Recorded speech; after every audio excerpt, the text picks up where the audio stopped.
سلامونه دوستان، امید لرم چې روغ او جوړ به یاست. ګرانو دوستانو، یو ځل بیا له معراج خان ټیکنیکل یوټیوب چینل څخه په ډیر زیات خوندور ویډیو کې راغلی یم. ګرانو دوستانو، په نن ویډیو کې به تاسو دا طریقه در وښایم چې څنګه موږ تاسو کولی شو په میسنجر کې د یو چا ځای معلوم کړو. مثلا موږ تاسو په میسنجر خلاص کړو، میسنجر کې به د هغه لوکیشن معلوم کړو. مثلا دا کس اوس په کوم ځای کې چې دی آنلاین دی، یعنې فیسبوک له کوم ځای څخه چې دی آنلاین دی، نو موږ تاسو کولی شو میسنجر کې د هر چا ځای چې وغواړو د هغه کس ځای معلوم کړو. نو په دې طریقې سره موږ تاسو کولی شو چې د هغه کس ځای معلوم کړو چې مثلا دا په دې هیواد، په دې ځای، په دې ولسوالۍ او په دې کلي کې چې دی اوسیږي او په دې ځای څخه چې دی اوس میسنجر کې آنلاین دی. نو دوستانو، تاسو را سره دغه ویډیو تر پایه پورې وګورئ.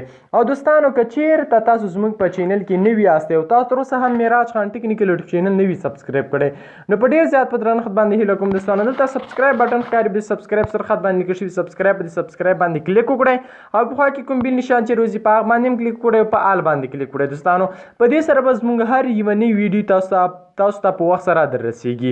او دوستانو، ویډیو در سره لازمي لایک کړئ او ویډیو لایکول ضروري دي. دوستانو، نو راځو دوستانو ویډیو شروع کوو چې څنګه کولی شو په میسنجر کې د یو چا ځای معلوم کړو. نو دوستانو، تاسو به راشئ او خپل میسنجر به خلاص کړئ. کله چې میسنجر خلاص کړم، ته خپل میسنجر خلاص کړئ. چې کله میسنجر خلاص کړو، نو هغه کس چې تاسو غواړئ چې دا ځای معلوم کړئ، نو په هغه باندې به تاسو کلیک وکړئ. چې کله مو کلیک وکړو دوستانو، نو تاسو بلته بیا لاندې راشئ، دلته نشانې درې څلور ټکي غوندې دي، تاسو په دې باندې کلیک وکړئ. چې کله په دې باندې کلیک وکړئ، دلته لیکلي لوکیشن، نو دلته به تاسو په لوکیشن باندې کلیک وکړئ. د هر چا ځای چې معلوموئ، صرف په هغه کس باندې کلیک کوئ، دلته به د درې نشانو باندې کلیک کوئ، دلته لیکلي لوکیشن. نو هغې نه مخکې بس تاسو لوکیشن چې دی، ستاسو لوکیشن به خلاص وي، دلته به تاسو په لوکیشن باندې کلیک وکړئ. دوستانو، کله چې په لوکیشن باندې کلیک وګورئ، دوستانو دلته د کس لوکیشن چې دی موږ تاسو ته ښایي چې دا په کوم ځای کې چې دی اوسیږي. ګورئ دوستانو، زه داخل لرې کړم.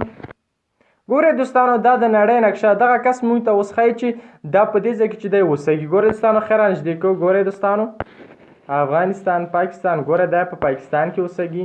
ګورئ دوستانو، بلکې په افغانستان کې اوسیږي. بخښنې سره په افغانستان کې. ګورئ دوستانو،